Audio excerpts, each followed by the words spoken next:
Donc, il va falloir maintenant choisir le site d'implantation, le site le plus traditionnel et le plus classique et qui donne finalement de très bons résultats chez la majorité des patients. C'est de positionner au niveau du 4e espace intercostal, à 2 cm environ de la marge latérale du sternum et avec un angle de 45 à 60 degrés. Les résultats sont généralement très satisfaisants avec cette position.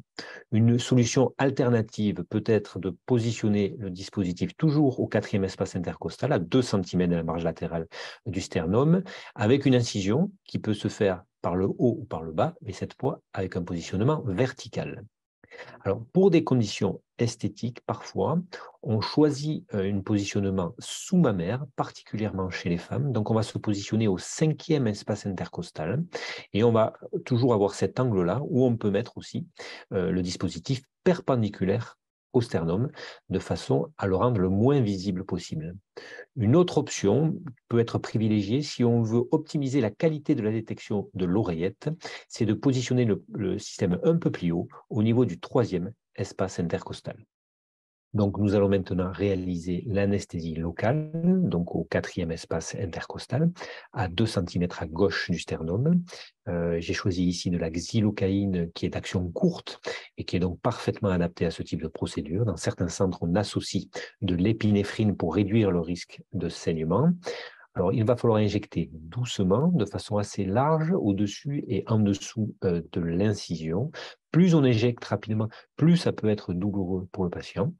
Et ensuite, on va injecter à 45 degrés, de façon à injecter jusqu'au bout de l'aiguille, de façon à bien anesthésier l'intégralité de la loge du dispositif. Nous allons donc nous servir maintenant du scalpel qui est fourni avec le kit d'implantation.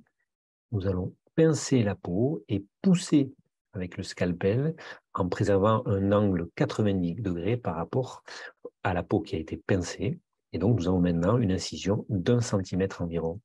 Nous allons nous saisir maintenant du dispositif d'insertion. On peut voir que le holter implantable est préchargé.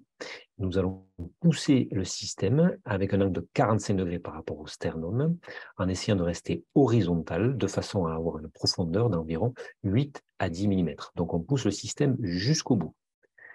À partir de là, nous allons réaliser une rotation de 180 degrés qui va permettre de faire la loge pour le futur dispositif. Puis, nous allons prendre le piston et on va pousser jusqu'au bout en calant bien les doigts, le pouce et les doigts au niveau de la peau. On va pousser le système jusqu'au bout. Il y a un clic quand le holter implantable est sorti du kit d'insertion. À partir de là, nous allons pouvoir retirer notre kit d'insertion en un temps ou en 2 temps. Et quand on le retire, on maintient bien le moniteur cardiaque implantable en place.